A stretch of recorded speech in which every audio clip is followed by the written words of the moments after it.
So a really delicious stew that you can make any time of the year, but it's really good when corn is in season, is Brunswick stew. And if you live in the South, I'm sure that you've had this at your favorite barbecue place. And so I want to show you a great recipe for it today. I made this for you several years ago, and this time I'm going to make it here at the end of the summer when the corn is in season. Last time I think I used the frozen corn I put up from the summer. So I'm using fresh tomatoes. I had one little lonesome ear of corn that I'll use, and then I also had a lot of bell peppers. Now typically you will use lima beans in Brunswick stew. However, I thought it would be a nice change to use bell peppers, and plus I don't like lima beans in my Brunswick stew anyway.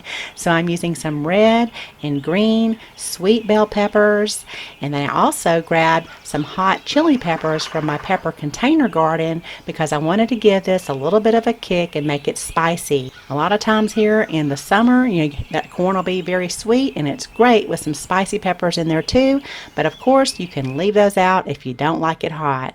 Now I'll leave the ingredients for you here. You are welcome to do a screenshot with your device, and that will make it easy to take to the grocery store.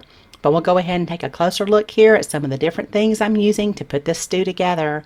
About every month or so, I'll make some chicken stock. I'll just simmer a chicken for a couple of hours with a few things in it, and I'll freeze my chicken stock. So I'm going to use the meat and some of that stock for this stew. Of course, you can buy a rotisserie chicken and just buy your stock at the store already made.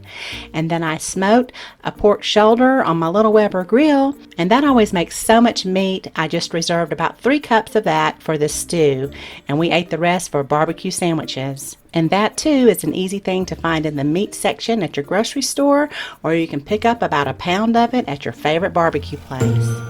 And so just a closer look here, I have some of those fresh tomatoes from the garden, and I also have a can of whole tomatoes, 2 sweet Vidalia onions, some celery, some fresh corn. I'm using yellow and white, the smoked pulled pork, and then the chicken stock, the sweet bell peppers, and the hot chili peppers. I'm using 1 jalapeno and 2 hot red serranos. And of course the chicken meat. And then for a lot of flavor, we'll use barbecue sauce, Worcestershire sauce, salt and pepper, mustard barbecue sauce, some garlic cloves, and some fresh oregano, along with some apple cider vinegar. Now, I wasn't sure at the beginning whether I would use the apple cider vinegar or this tomato paste that you see here, but I wanted to show you because you can use those 2 items to adjust the flavor of your soup towards the end if you feel like it needs to be richer. And I also needed, of course, butter and oil. So we'll start by melting that butter. I'm on about medium heat here, and I went ahead and added the oil as well. And so now we'll go ahead and add our onions and the bell peppers, and we'll give it a good pinch of salt, and then I'll come behind it with the celery also and the hot chili peppers. So on medium heat, I just want to cook these uncovered and let those soften up real nice till they look about like this. And now with my whole tomatoes, I'll just go ahead and crush these.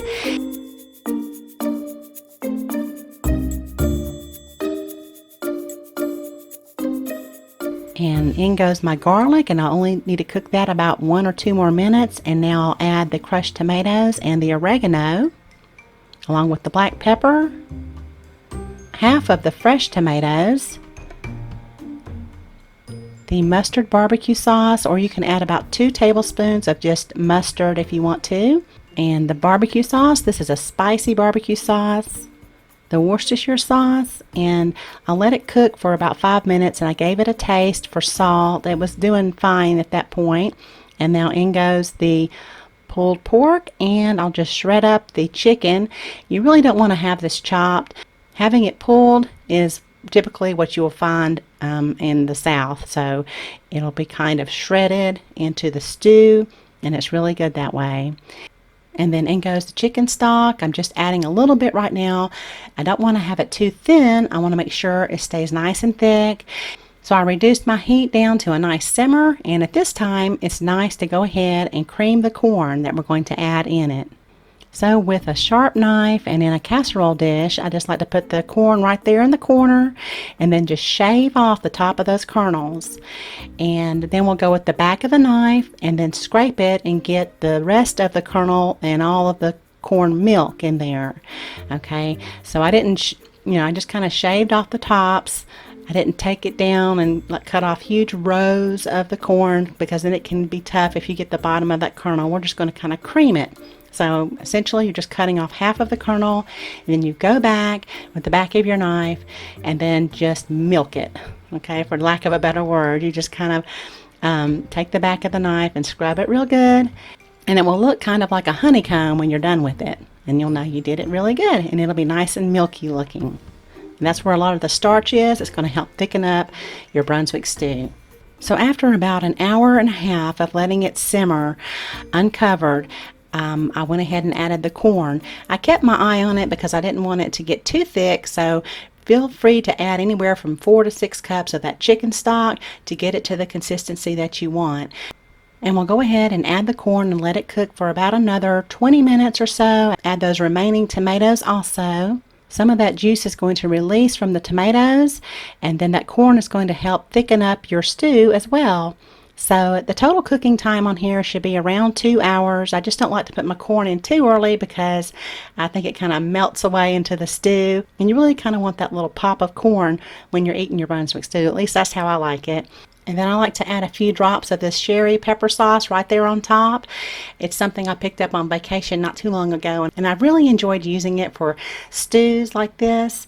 So I'll leave a link below the video if it's something that you'd like to try too. And now it's time to dig in, and it is wonderful with a nice crunchy salty cracker, like a saltine cracker. I hope you can give it a try very soon, and if you enjoyed the recipe, I have plenty more for you over on my channel. You can go over to the playlist section where you'll find something for everyone. Thanks so much for watching, and y'all have a beautiful day.